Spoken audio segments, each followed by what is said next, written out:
Siap? Berenang bawa rusa ke Cikini. Lihat Pasobura bawa kuda pergi ke kali. Rasanya senang berada di sini. Di Masjid An-Nur saya sudah datang 2 kali.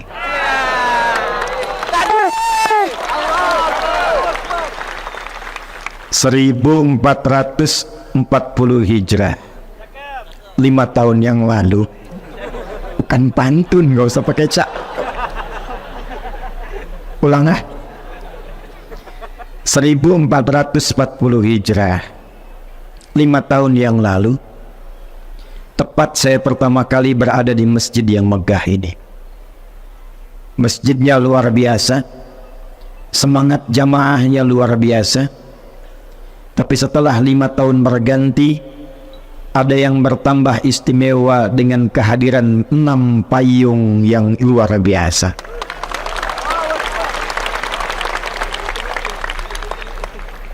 Tapi saya takut, saya khawatir dengan bertambahnya fasilitas ini, meningkatnya kualitas segala yang ada di masjid ini.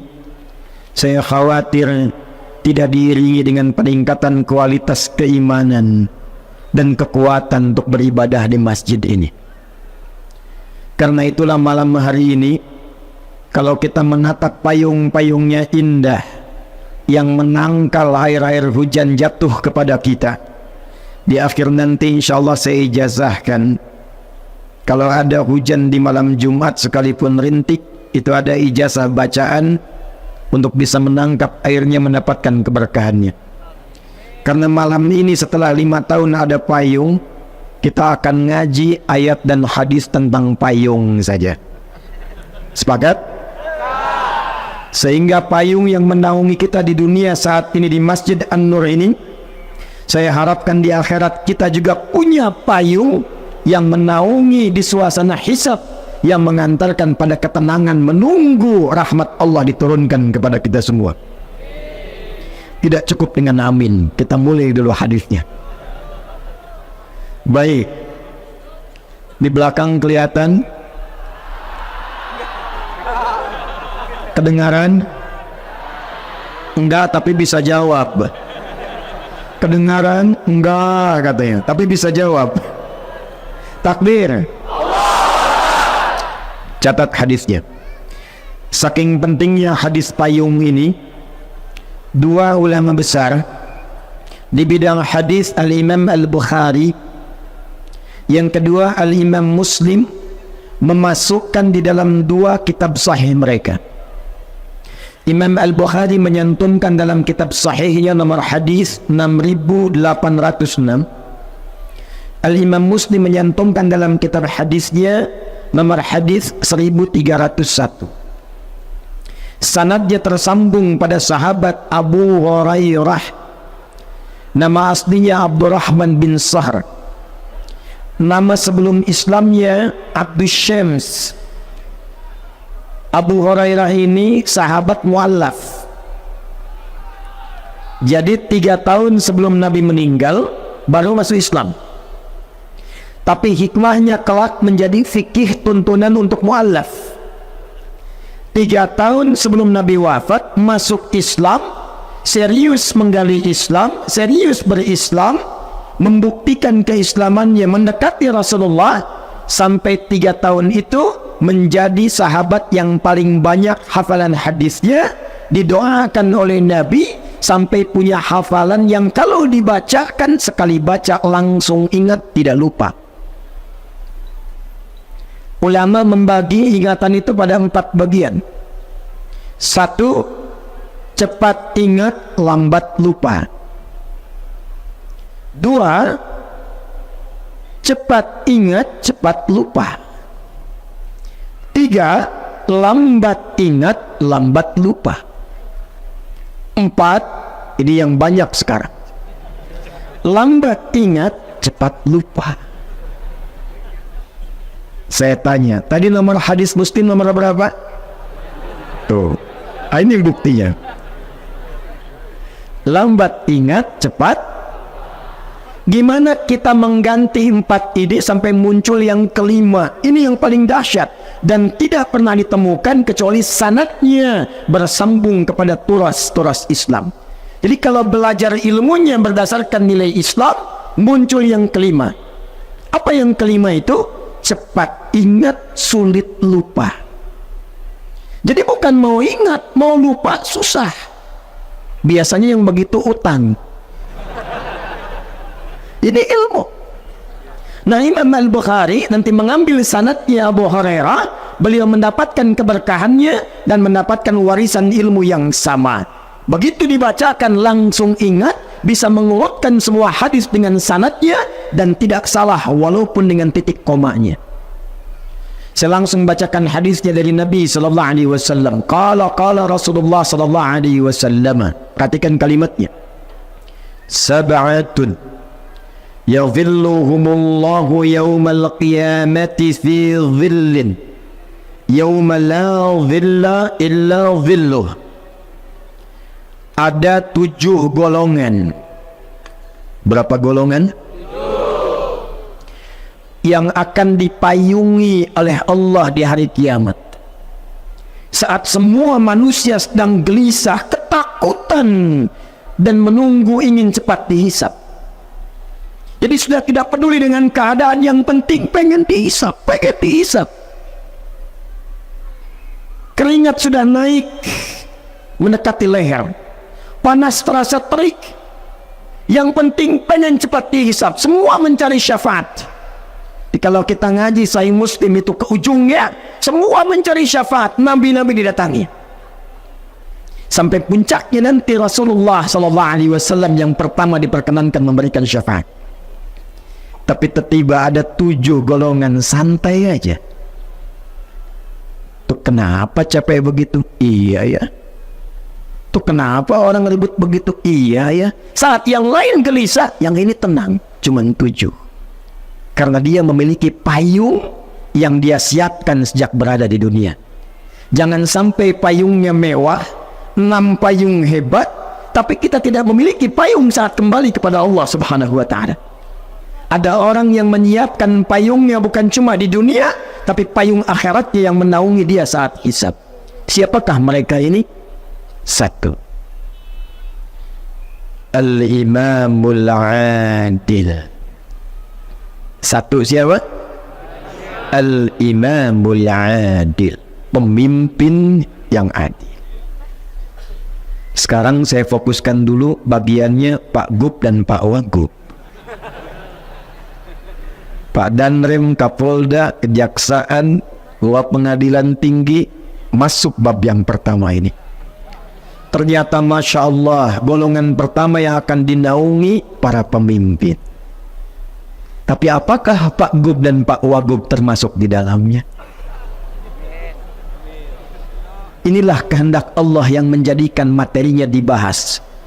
Barangkali karena inilah kemudian Allah inginkan gubernur, wakil gubernur, seluruh unsur pimpinan dari Riau ini akan menginspirasi sejak malam hari ini, bukan sekadar memimpin Provinsi Riau, tapi menyiapkan payung besar di akhirat sehingga mendapatkan payung di sisi Rasulullah SAW. Kapan itu terjadi? Ketika menjadi imamun adil. Pak Gub mohon izin, Pak Wagub. Di dalam Islam, pemimpin itu istilahnya cuma 1. Kalau bahasa Arab standar, pemimpin sekarang disebut dengan Rais. Presiden, Rais Daulah. Gubernur, Rais Muhafadhah, kadang disebut Hakim. Bupati, Rais Baladiyah, Rais. Tapi dalam istilah Islam, mau ditarik ke Quran, mau dibawa ke hadis, itu diganti istilahnya bukan dengan rais, tapi pokok dasarnya menggunakan kata imam. Apa itu imam? Imam dalam bahasa Arab itu bukan sekedar pemimpin, tapi pemimpin yang mampu mendekatkan yang dipimpinnya dan mengenalkan mereka dengan Allah Subhanahu wa ta'ala.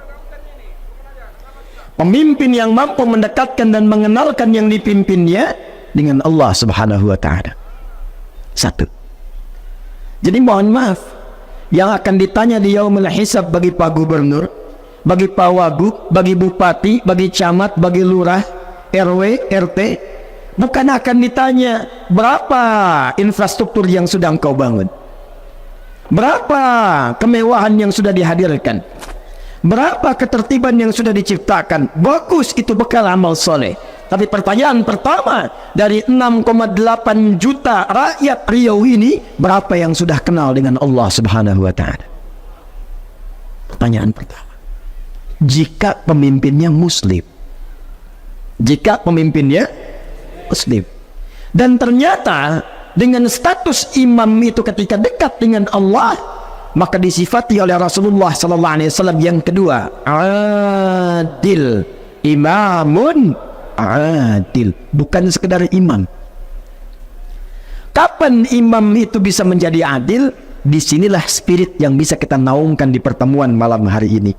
Maka dicontohkan oleh Nabi sallallahu alaihi wasallam, kenapa setiap pemimpin saat ini kalau dia Muslim itu oleh Quran sebelum memimpin diminta cek sholatnya dulu. Ini rahasianya. Ada orang-orang pada nerim ingin ikut berjuang. Turun ayat mengatakan, jangan dulu pengen berjuang, betulkan dulu sholatnya, belajar dulu dalam prinsip sholatnya. Ternyata diantara hikmahnya, saya mau tanya, yang mimpin sholat itu disebut apa? Bukankah namanya sama?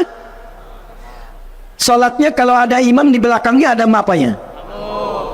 Ada imam, ada makmum, sifat sholatnya berubah dari sendirian menjadi apa? Allahu Akbar. Tadi Ustadz Taqi sedang memimpin Al-Fatihah. Coba cek ya, saya cek nih pelan-pelan. Setelah mengatakan ghairil maghdubi alaihim waladdallin,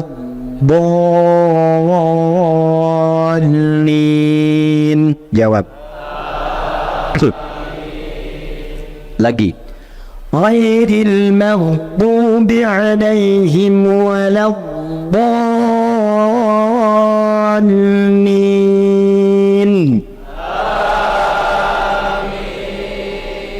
Itulah hebatnya hubungan imam dan makmum. Kompak. Imam suaranya pelan, makmum pelan. Nggak ada imam baca begini, ghairil maghdubi alaihim waladdallin. Amin. Coba cek. Dan ternyata topnya cuma di situ aja, bukan cuma di situ. Dimulai dari sejak akan sholat, calon pemimpin yang hebat kalau benar sholatnya, dibawa kemudian praktek sholat, dibawa hikmahnya, maka hikmah dalam kepemimpinan sholat itu ketika dibawa memimpin masyarakat, itulah yang akan menjadikan masyarakat yang makmur, maju, kompak, pemimpinnya adil, kebijakannya bagus, rakyatnya sejahtera dan makmur. Apa diantaranya? Yuk kita bahas satu-satu.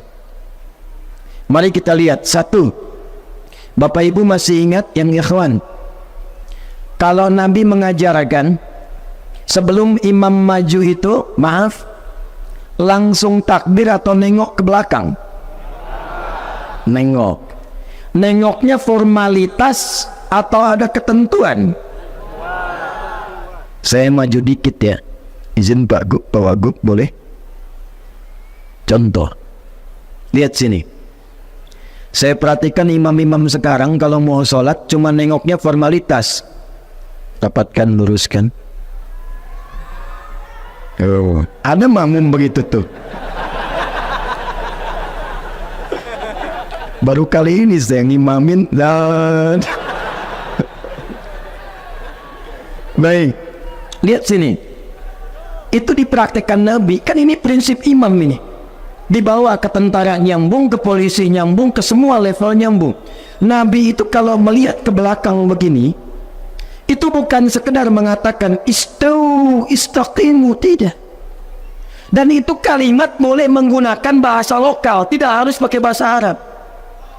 Adzan bahasa Arab, baca Quran bahasa Arab. Sebab kalau diganti pakai bahasa lokal, hikmahnya nggak nyambung, rasanya nggak enak, ke telinga pedas.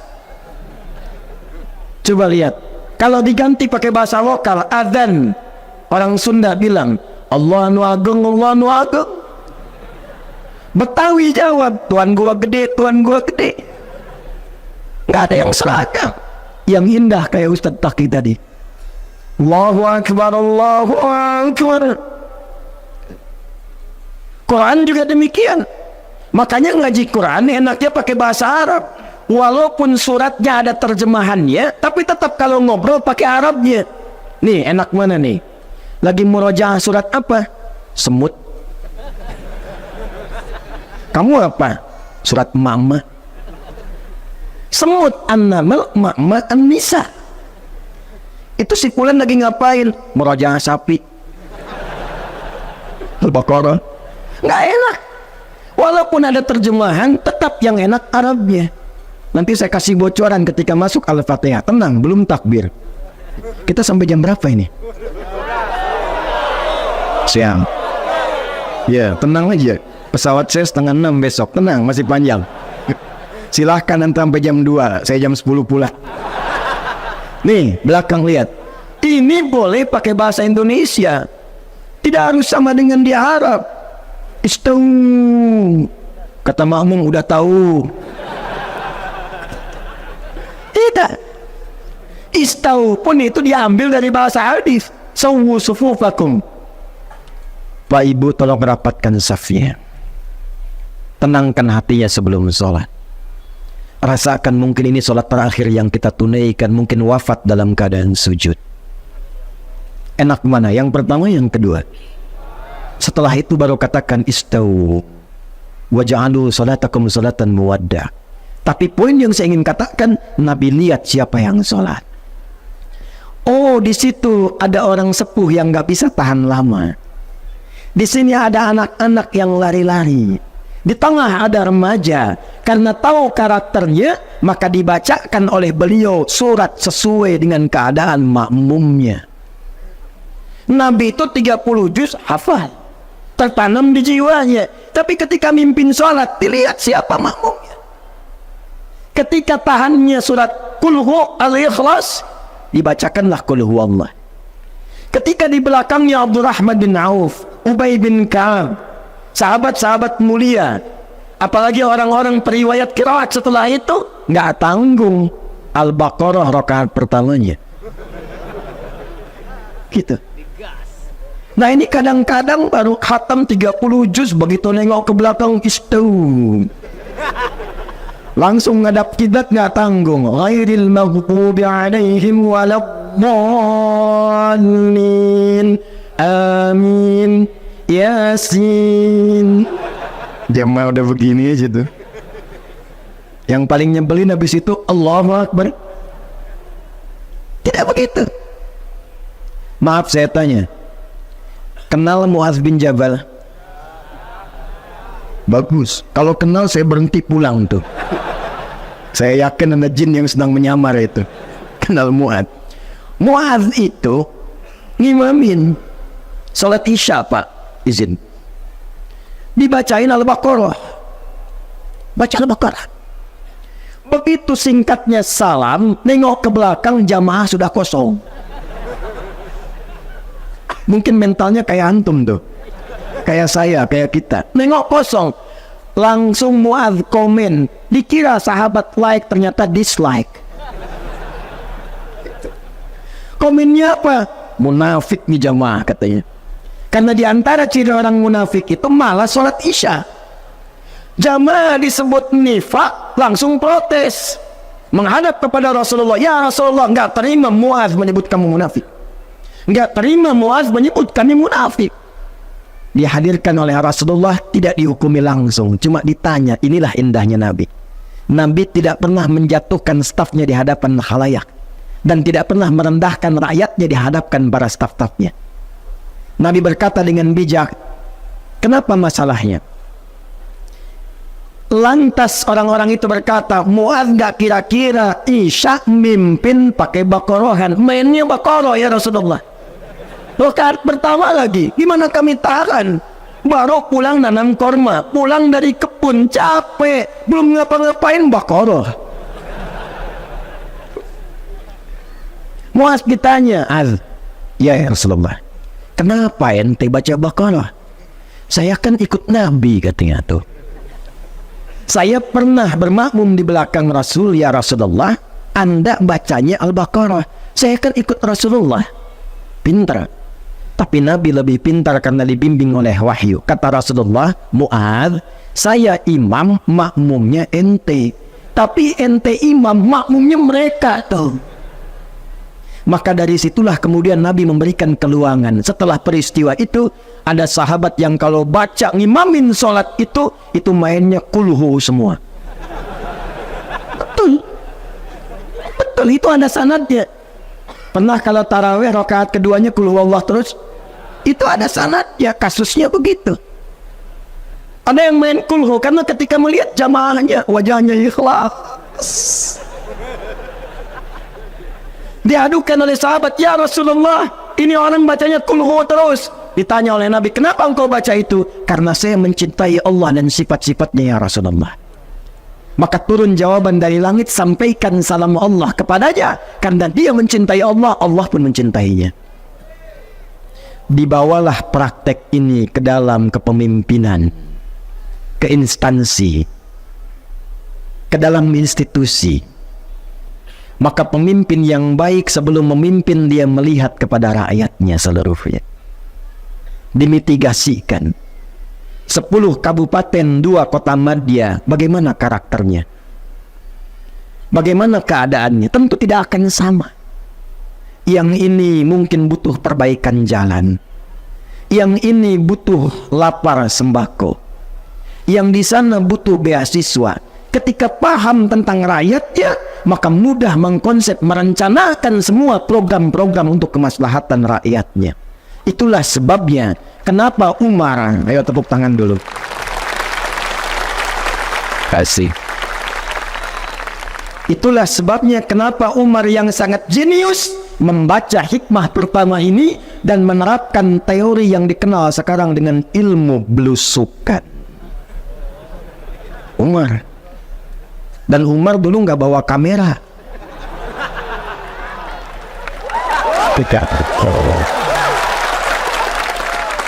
Bukan, karena saat itu belum ada. Kalau sekarang boleh buat dokumentasi, boleh. Bukan buat pencitraan. Kenapa rame begini? Nih, Umar. Umar.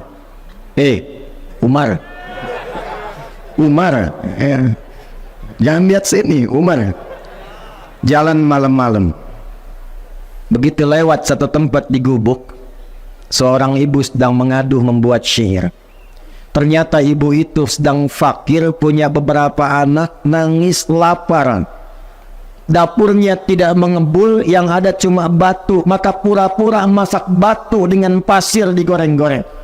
Dia membuat syair dan berkata, kalau bahasa kita ya, duhai Khalifah Amirul Mukminin, senang-senang engkau di istana, rakyatmu sekarang lapar seperti ini tak bisa makan, engkau yang akan dihisab di hari kiamat.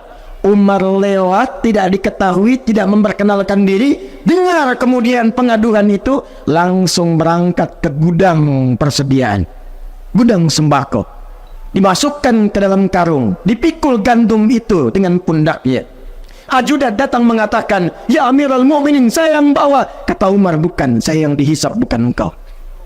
Dibawa ke hadapan ibu itu, kemudian dimasakin di depannya tanpa mengatakan saya Umar. Ibu itu sambil nunggu dimasakin masih sempat-sempatnya menyebut Umar. Dasar khalifah, santai-santai di istana, orang lain yang masakin kami, katanya. Disuapi oleh Umar. Selesai itu semua, pulang tanpa mengatakan sayalah Amirul Mukminin. Ilmu pertama yang Umar ambil dari ilmu belusukan itu adalah ilmu penggembala kambing dari Rasulullah SAW. Itulah hikmahnya. Kenapa semua nabi yang pernah bertugas di muka bumi ini, dari Nabi Muhammad SAW sampai Nabi Adam AS, Muhammad SAW bin Abdullah, bin Abdul Muttalib, bin Hashim, bin Abdul Manaf, bin Qusay, bin Murrah, bin Kilab, bin Ka'ab, bin Ghalib, bin Fikir, bin Malik, bin Nadar, bin Kinana, bin Khuzaimah, bin Mudrika, bin Ilyas, bin Nizar, bin Ma'ad, bin Adnan, bin Addi, bin Adli, bin Muqawwam, bin Naqur, bin Tarikh, bin Yarub, bin Yasjub, bin Nabit, bin Ismail alaihi salam, bin Ibrahim alaihi salam, bin Azar atau bin Naqur, bin Abir, bin Kinan, bin Arfakhshan, bin Sam, bin Nuh alaihi salam, bin Mihlail, bin Matushala, bin Kinan, bin Anwas, bin Tif, bin Adam alaihi salam.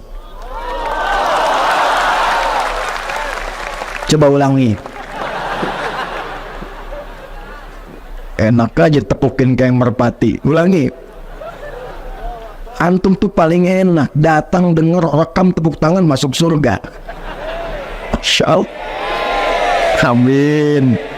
Ya, Sayyidul Amin dipanggil tuh. Balik. Semua menggembala kambing. Kata Nabi, nggak pernah diutus seorang Nabi kecuali dilatih oleh Allah menggembala kambing. Saya riset. Saya senang meriset. Saya teliti hadis itu, saya putuskan berangkat ke satu puncak di dataran Bandung. Yang pada masa lalu Belanda menjadikan tempat itu untuk nanam kopi. Namanya Pacet. Ada kawan kami di situ membuat tempat perawatan dan penggembalaan kambing.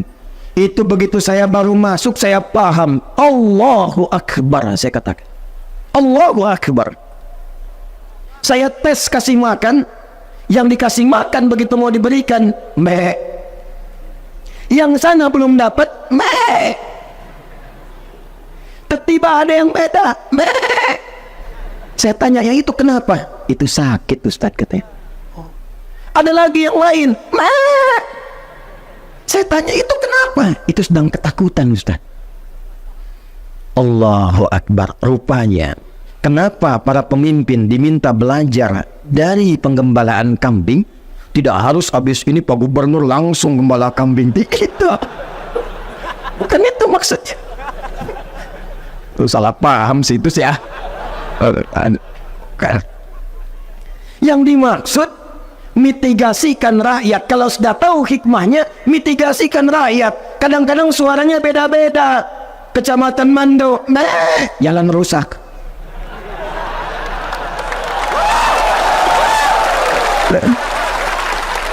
Tapi Okan Hilir, sembako nggak nyampe. Ya. Pojok sana, duri, bantuan belum cair. Jadi kalau semua dimitigasi, ilmunya dipakai, jadi. Tapi Masya Allah, kalau sudah jadi begitu paham rakyat, indah. Tinggal berbalik, rakyat ikut. Dan untuk mendapatkan pemimpin yang seperti itu, jangan cuma berharap, antum bantu. Jangan banyak nuntut. Subhanallah, itu boleh, ada waktunya. Ini belum takbir sudah demo di belakang. Dulu. Babnya apa supaya imamnya bagus? Bukan celaan, bukan hinaan, bukan merendahkan, tapi turunlah bab dalam Sahih Muslim. Jika menginginkan imam seperti itu, hadis Muslim nomor hadis 1855. Cek kalau tidak percaya. Rawinya bernama Auf bin Malik al-Ashja'i. Dari Nabi SAW mengatakan, perhatikan kalimatnya, khiyaru a'immatikum alladzina tuhibbunahum wa yuhibbunakum wa tusalluna alaihim wa yusalluna alaikum. Pemimpin terbaik itu, yang paling ideal itu adalah pemimpin yang kalian cintai dan mereka pun mencintai kalian. Bagaimana menanamkan mahabbah itu? Kata Nabi, kalian mendoakan mereka sehingga mereka pun dibimbing oleh Allah menjadi adil dan mendoakan kalian. Jadi kita berkumpul malam hari ini kalau menginginkan imam yang baik dan adil, pemimpin-pemimpin hebat yang akan diringankan hisabnya oleh Allah, dikabulkan doanya, maka hadirkan doa untuk mereka dalam kesempatan sujud mereka.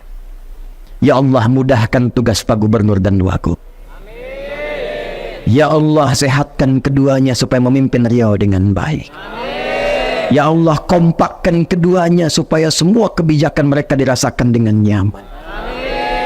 Doa itu yang dibutuhkan, bukan cuman amin. tiap hari. Tanamkan. Baru kemudian imam takbir. Allahu Akbar. Karena sudah paham siapa yang ada di belakang, maka mudah membacakan ayat, memetakan program. Cuman memang mohon izin Pak Gub, Pak Wagub, memang kadang-kadang ada aja makmum yang pengen nguji imam. Bukan membetulkan, pengen nguji imam. Seperti halnya Nabi pernah menjadi imam, sahabat pengen tahu di belakang gimana caranya nih sholatnya Nabi. Ternyata husnudzonnya mereka pengen belajar. Allahu Akbar. Al-Bukhari nomor hadis 2010 sampai 2012.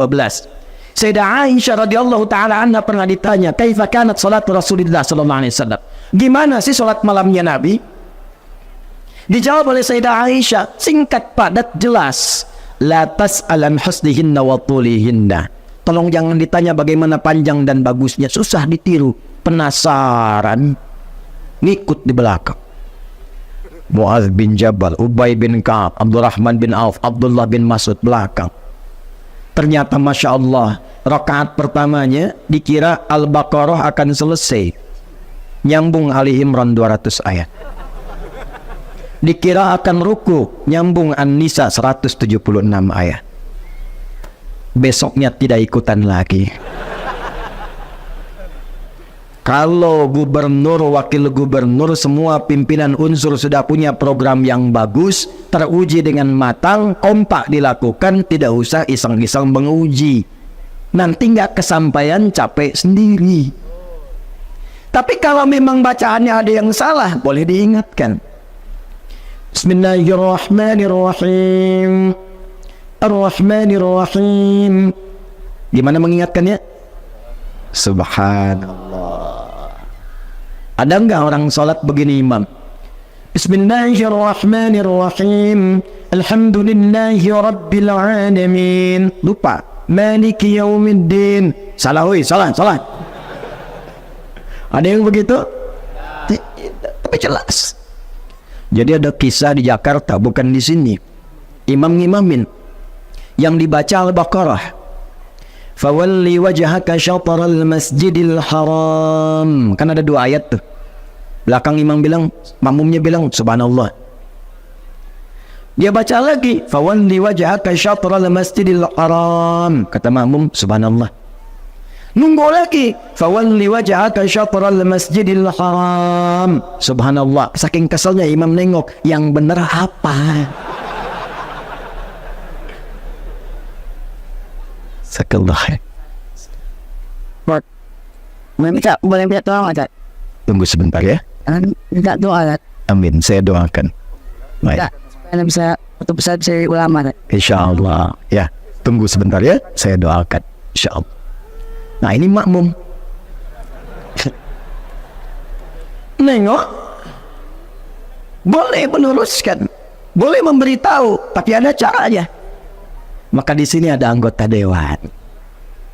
Di sini ada jalurnya. Pakai itu. Jangan sedikit-sedikit kemudian subhanallah, sedikit-sedikit subhanallah. Kalau menginginkan imamnya benar, bacaannya benar, maka kompak doakan imamnya. Di belakang ada intelektual ulama-ulama yang hebat. Karena itu Pak Gubernur, Pak Wagub gak bisa berdiri sendiri. Di sampingnya mesti ada ulama. Umara dengan ulama. Ada MUI-nya, ada ormas-ormasnya kompak, ada DMI-nya, ada orang basdasnya, ada tokoh-tokoh intelektualnya. Kalau semua dikawal kebijakannya, rakyat tinggal nunggu menjalankan apa perintah dan kebijakannya. Sepakat? Pak, kalau sudah rakyatnya begini, tidak usah aneh-aneh Pak. Sepakat? Karena ada imam yang sekarang aneh-aneh. Baca Fatihah aja lagamnya udah luar biasa. Ada yang langgam Jawa, langgam Sunda. Itu jahiliyah sejahiliyah-jahiliyahnya. Dan saya yakin Abu Jahal pun kalau dengar itu ikut kaget gitu. Nih saya kasih rahasia, ini antara kita aja ya. Sepakat ya? Jangan bilang-bilang loh. Dulu zaman sebelum Islam sampai di era Nabi, orang Arab itu sudah punya irama dalam syair mereka. Iramanya ada 16, dikenal dengan bahar namanya. Sekarang di ilmu arud. Contoh, tawilun nahudun al-bukhuri fadailu fa'ilun mafa'ilun fa'ilun mafa'ilu. Kifa nabki min dhikra habibin wa manzili bisaqdili wa bainad dakhuli fahawmali. Rajas, mustaf'ilun mustaf'ilun mustaf'ilun mustaf'ilun mustaf'ilun mustaf'ilun. صوت الصفير البلبلي هيج قلب الثمل الماء والزهر مع ما لحظ المقل فأنت يا سيد لي وسيدي ومولدي فكم تجمني غزيل أقيقلي قطفته من وجزة الفئل هذا الرجل فقال لا لا لا لا فقد غدا مغرولي وولولت ولي ويل لي فقلت لا تولولي فبجل اللؤلؤ لي قالت توهنا كذا إن هرود الظلم قلي كاتا كقيلني طبطبي.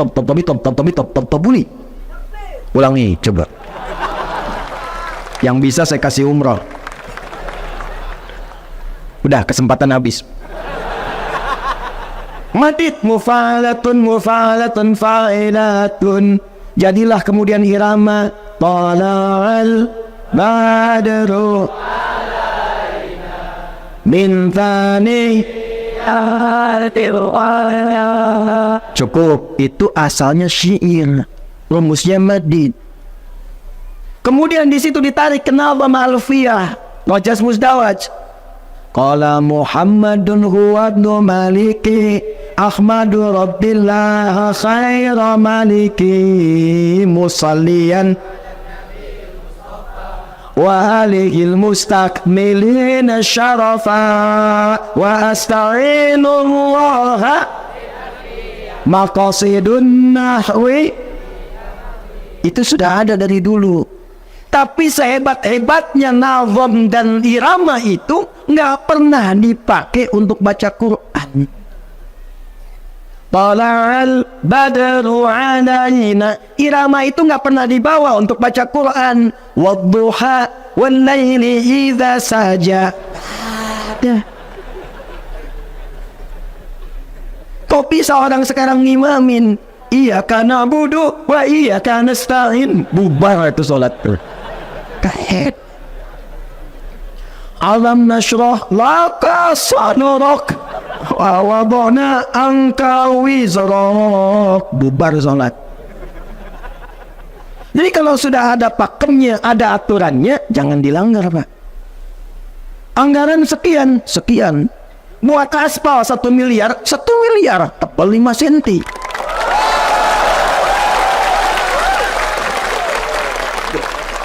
Jangan sampai sapi makan rumput, manusia makan aspal. Mohon maaf Pak, mohon maaf.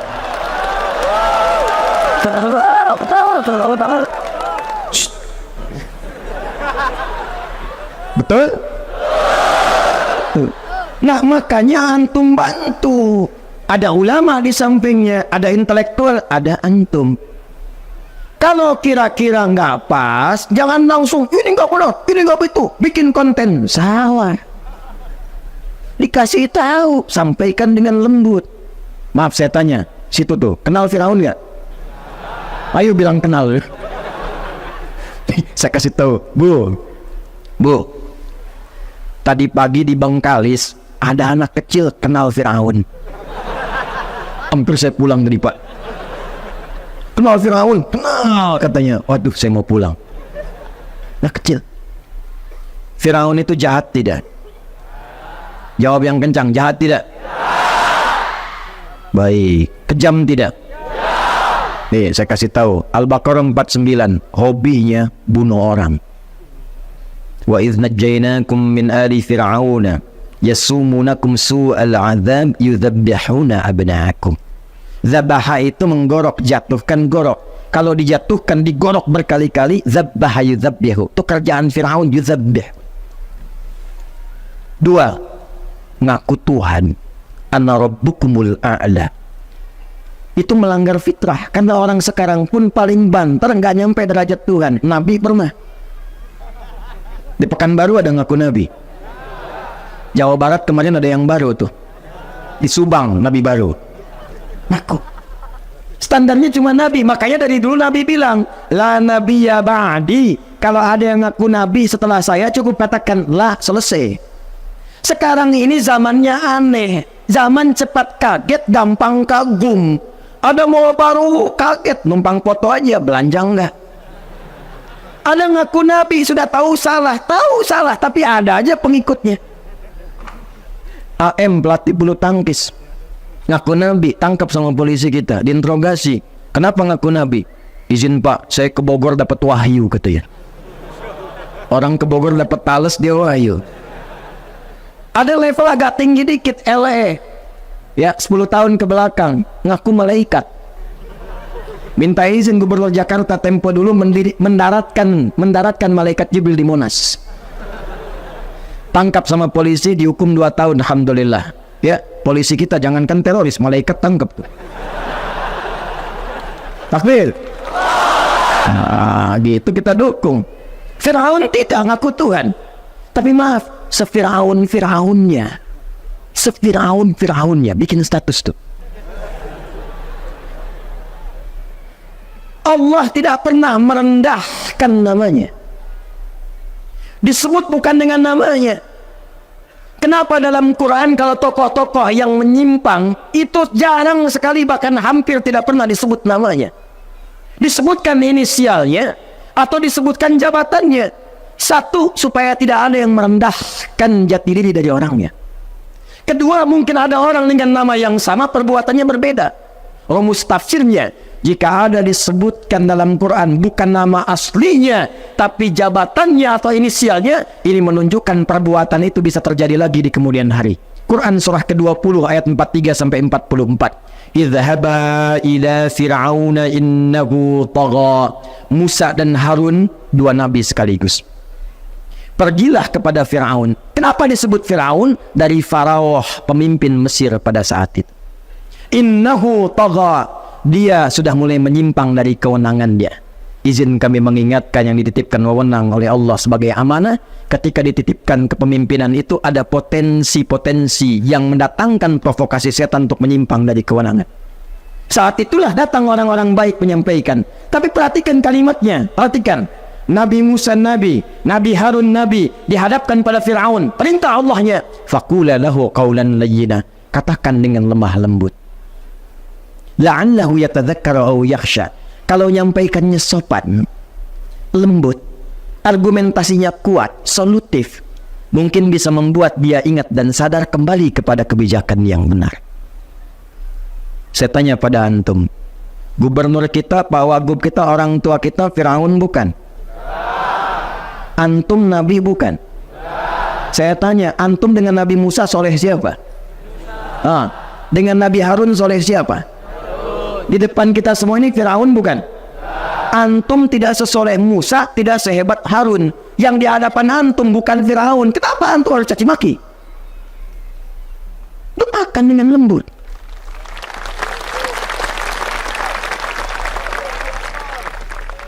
Jangan suka menyindir untuk merendahkan. Doakan, bawa kelembutan, hadirkan kedamaian. Itu solusi namanya. Maka kalau sudah menemukan imam yang begitu, iramanya seperti Syekh Mishail Rashid Al-Affasi, tenang, nyaman, ngantuk, tidur aja. Hati-hati belakang tuh yang nyandar-nyandar. Kemarin pas Rebo ada yang sandaran, merem-melek meninggal. Masih ada waktu? Alhamdulillah. Takbir. Sekarang babnya makmum. Babnya apa? Perhatikan baik-baik. Imam nengok ke belakang. Kata imam, rapatkan, luruskan. Rapat enggak tuh? Bagaimana nyusun safnya? Ternyata kenapa disebut dengan jamaah? Dari kata al-jam'u, sifatnya disebut dengan jum'ah, keadaannya jamaah. Saya tanya, kalau di An-Nur salatnya jamaah tidak? Jamaah. Setiap pekan ada jum'ah tidak? Pertanyaan besar saya, apa itu jamaah, apa itu jum'ah? Disebut dengan jamaah dari kata jam'u, maknanya 3. 1, kumpul datang. Yang kedua, perhatikan, kenali siapa yang datang. Jadi bukan cuma datang, duduk, sholat. Kalau Jumat datang, duduk, dengar khatib khutbah, kadang ngantuk, bahkan ada yang tidur, sholat 2 rakaat, lantas pulang. Itu bukan jamaah, bukan Jumat namanya. Datang, Setelah itu kenali siapa yang datang. Tengok kanan siapa, kiri siapa, belakang siapa, depan siapa. Yang ketiga, saling mengisi dengan siapa yang datang. Itu sifatnya. Karena itulah hidupnya jamaah di masa Nabi, itu masjid jadi solusi. Demi Allah saya katakan, tidak ada orang datang ke masjid kecuali kenal siapa yang hadir di masjid. Dan semua memberikan solusi. Datang yang haus, pulang-pulang hilang dahaga. Datang yang lapar, pulang-pulang kenyang. Kalau kita praktekkan sekarang, tidak harus menggantungkan pada yang memimpin. Maaf, dokter datang kemudian jamaah, sampingnya ada pasien, nggak punya biaya ke rumah sakit karena kenal itu dokter, konsultasi, tanya, diberikan resep obat, bahkan direkomendasikan dapat gratis. Datang lagi yang lain belum dapat pekerjaan, pengusaha sholat di sampingnya karena kenal, datang konsultasi, dapat lapangan pekerjaan. Itulah yang menjadikan Nabi mempersaudarakan semua jamaahnya. Akha bainal muhajirin wal ansar, bainal aus wal khazraj, bainal muslimin hatta ghairil muslimin. Yang dilakukan oleh Nabi, izin Pak, pertama beliau mendarat di Yathrib itu, datang dipersaudarakan semua wilayahnya. Ini coba yang datang begini banyak, kenal nggak? Kalau kemudian ini dihimpun, ada datanya, dibikin aplikasi 10 kabupaten, 2 kota madya, dimasukkan ke aplikasi database Riau, ustad-ustadnya siapa, kepakaran di bidang apa, nanti ditempatkan ngajinya di mana, UMKM-nya dimasukkan ke aplikasi, yang jualan beras siapa, yang jualan baju siapa, yang jual sayur siapa. Begitu membutuhkan tinggal klik datang, yang ojeknya kemudian dibina di situ, diberikan bimbingan dari Basnas, yang bayar kita muter semua di luar, di Riau, ekonomi berjalan padat, kalau nggak ada baru keluar hidup.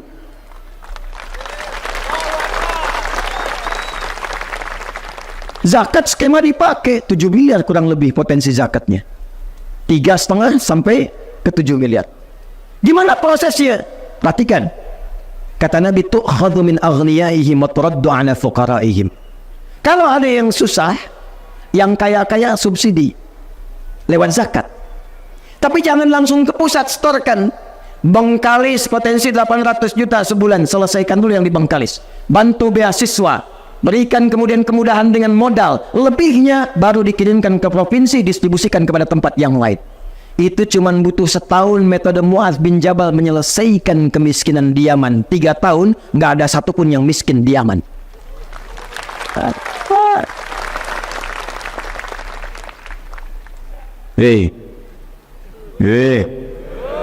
Masa 7 juta nggak ada yang bisa aplikasi di sini? Sekolahin jadi programmer, pulang bikin aplikasi Ansor Muhajirin Amin, persaudaraan masyarakat rumpun Melayu di Riau. Masukkan aplikasi, begitu ada yang butuh panci, upload, perlu panci, tempat ketinggalan, yang lain melihat, masa iya dari 7 juta nggak mau yang bisa kirim panci? Nggak harus pakai APBD. Terakhir, apakah semua di sini Muslim semua? Apakah Seriau Muslim semua? Tidak, ada non-Muslimnya. Apakah di Madinah semua Muslim? Di zaman Nabi ada Yahudi? Ada non-Muslim? Inilah indahnya Islam. Pemimpin sekalipun ada yang non-Muslim, disamakan hak-hak administratifnya. Jangan dibedakan urusan pelayanannya. Nabi samakan semuanya sama dan rata. Tapi ulamanya memberikan pencerahan kepada masyarakatnya supaya bertenggang rasa, toleransi, dan hidup bersama dalam kebaikan. Anda silahkan cek dan bandingkan dengan kitab manapun yang disucikan, tidak ada seindah Al-Quran dan hadis Nabi Muhammad SAW. Pernah dengar hadis ini? Siapa yang masak makanan, baunya sampai ke tetangga, maka bagilah tetangga itu walaupun hanya paling kencang ibu-ibu sebelah sana kuahnya. Nampaknya ibu masak opor ayam, ayamnya ibu makan, kuahnya kasih tetangga. Tetangga tanya, kok unik, kenapa cuma kuahnya? Maaf, hadis Nabi. Habis jadi tersangka. Dimaksud Nabi boleh jadi ke depan tuh ada bumbu-bumbu. Masak cuma kuah, bumbunya rendang, isinya tempe. Supaya tak salah paham, kirimkan Tapi prakteknya, saya mau tanya, apakah Nabi pernah mengatakan kalau tetangga Anda orang Islam saja? Tidak. Hati-hati yang punya rumah makan tuh. Anda tetangga sampingnya Kristen, ada Muslim, ada Hindu, ada Buddha, masak, mau nyampe, bagi, datangi. Jangan gak dibagi. Yang Muslim dikasih, yang Kristen tidak. Yang Kristen tanya, Pak, kayaknya enak ya opornya. Emang enak, cuman ente kafir. Gak boleh. Dan itu dosa. Dosa itu dosa. Bayangkan hubungan Muslim dengan non-Muslim, yang Muslimnya bisa dosa. Masak, siapkan nampannya, ketok rumahnya. Pagi Pak, pagi. Ini ada sedikit Pak. Wah, banyak begini. Ini buat Bapak semuanya. Oh, baik sekali. Bukan baik, Allah yang memerintahkan saya berbagi. Kalimat Allah yang diperkenalkan, taulah lafaz Allah. Besoknya dia kembalikan panci, udah bisa assalamualaikum.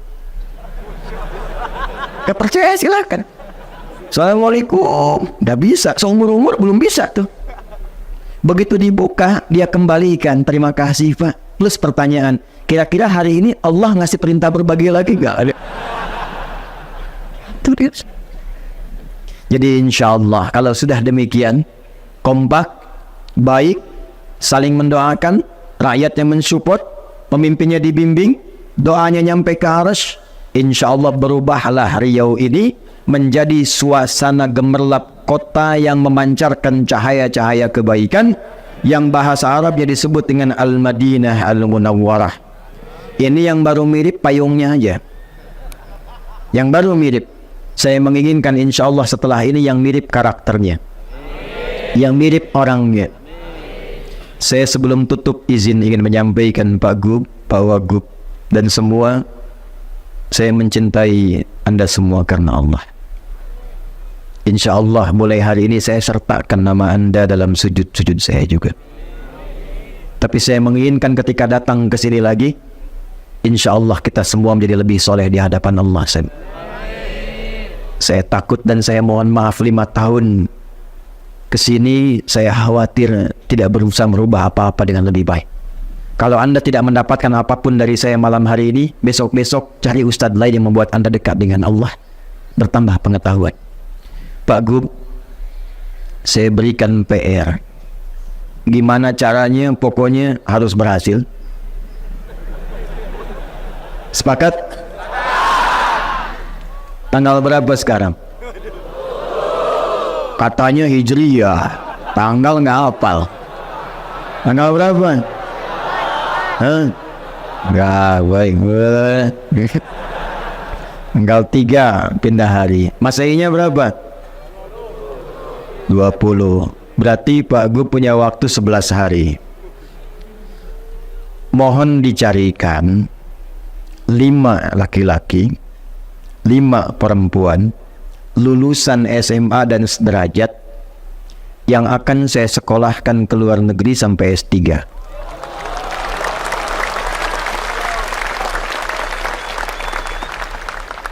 Syaratnya cuma 2. Gampang. 1, hafal Quran 30 juz. Terdulu, selesai. Kedua, lancar bahasa Arab. 2 itu aja, nggak banyak. Saya nggak banyak kalau ngasih syarat. Hafal Quran berapa? Kedua, lancar bahasa Arab. Waktunya 11 hari. Saya nggak mau tahu Pak. Saksinya banyak. Jangan pakai dana APBD, jangan pakai apapun. Insya Allah kami yang cover pembiayaannya sampai selesai S3, pulang lagi ke Riau, kembali ke daerahnya masing-masing.